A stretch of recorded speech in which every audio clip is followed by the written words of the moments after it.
My son James is an amazing kid, or at least he used to be.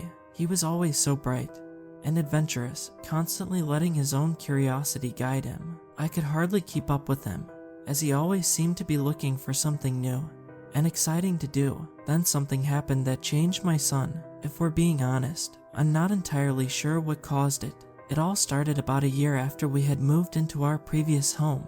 My wife and I were in an odd predicament, and we had to choose a new place to live rather abruptly. The house we decided upon happened to be an old farmhouse out in the sticks. I wasn't too keen on the idea, being so far removed from all the luxuries of city life, but my wife, on the other hand, couldn't have been happier. She had grown up in one of these houses, and the nostalgia swayed her. Before I could even protest, the house was settled on a few acres of land, and even came with its own barn. I let out a comical laugh at the sight of it. I even jokingly asked if I should buy a pair of overalls and a straw hat. She just jabbed me in the shoulder, and we continued on to the house. Around the northern edge of the property, adjacent to the barn, was a small patch of woods. The southern edge of the property overlooked sprawling hills, and beyond that was the nearby town.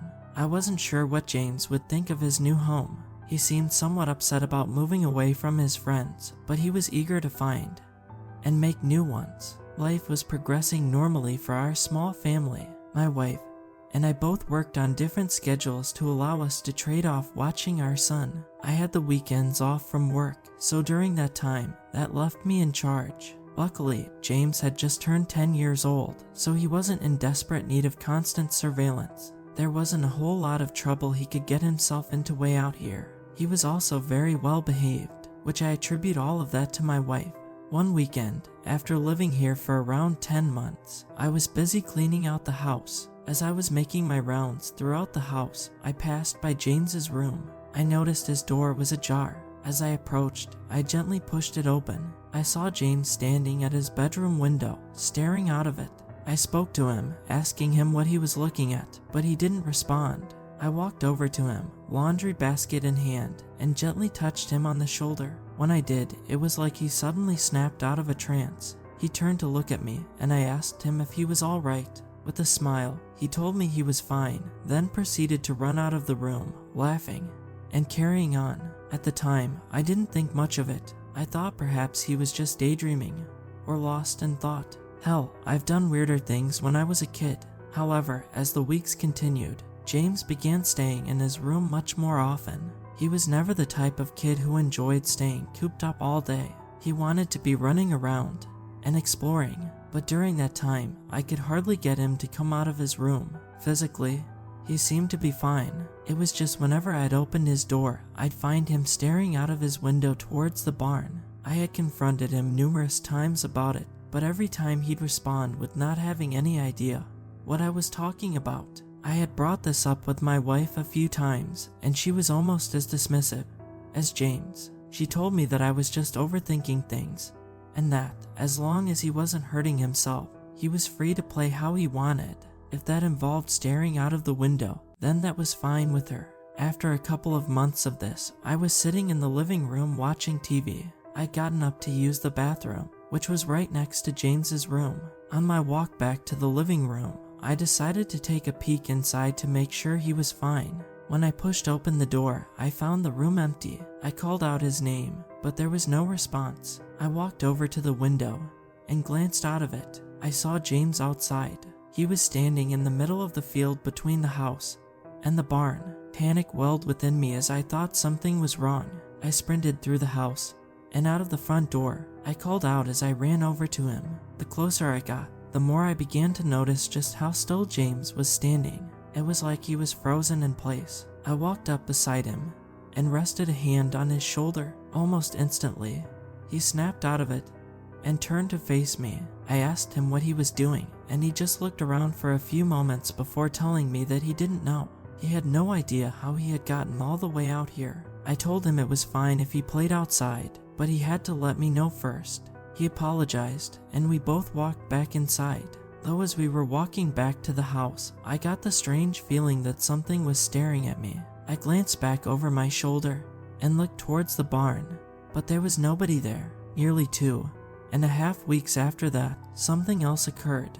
It was around 1:30 in the morning when I was stirred awake by a noise. In my groggy state, it was hard for me to discern the noise that had awoken me, but after a moment, my mind cleared and I realized I should check on James. I got out of bed and my wife tiredly asked what I was doing. I told her not to worry and just to go back to sleep. I walked down the hall and opened James's bedroom door. The room was once again empty. I quickly moved to his window and stared out of it. Though with how dark it was outside, I couldn't see him even if he was standing out there. I pulled on my shoes and coat, retrieved a flashlight, and opened the back door. When the door latched shut behind me, I realized that had been the sound that had woken me up.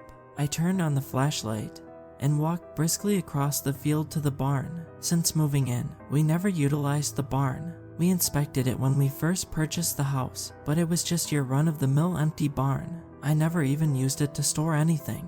We just sort of kept it as a landmark. As I walked closer to it, I spotted movement just outside of it.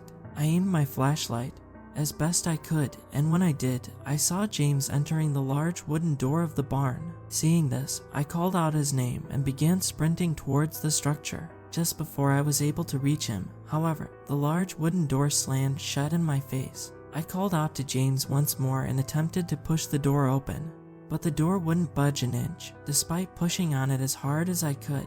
I looked around, trying to find anything I could use to open the door with, when suddenly, a loud and piercing scream echoed from inside the barn. Worry and panic swirled within me, and I charged at the door. When my shoulder connected, I fell inward and onto the wooden floor. I quickly stood up and shined the flashlight around. In the corner of the barn, I saw James standing there. I ran over to him and asked him what he was doing out here. He said that he didn't know and that he was scared. I hugged him and guided him back to the house. My wife was already making her way over to us after hearing all the commotion. I assured her everything was fine, but that did little to shake the concerned look from her face. Over the next couple of days, my wife and I had a long discussion about what had been going on, and we decided it would be best to demolish the barn entirely. I contacted a company, and they came out the following weekend to take the barn down.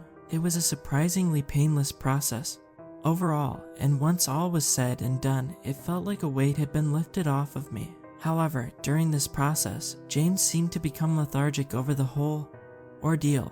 He refused to leave his room again, was barely eating, and would hardly speak to us. Then, one evening, as I was getting ready for bed, I walked down the hallway. As I passed by James's room, I saw the door was cracked slightly, and I decided to make sure James was all right. I pushed the door open and found him once again standing at his window. Concerned, I walked over to him and asked him what he was looking at. He didn't answer at first. He just continued staring out of the window towards where the barn used to be. Then, after a few moments, he began to whisper. He said, "You destroyed their home. Now, where will they go?" I asked James. "Who?" He raised an arm and pointed out of the window.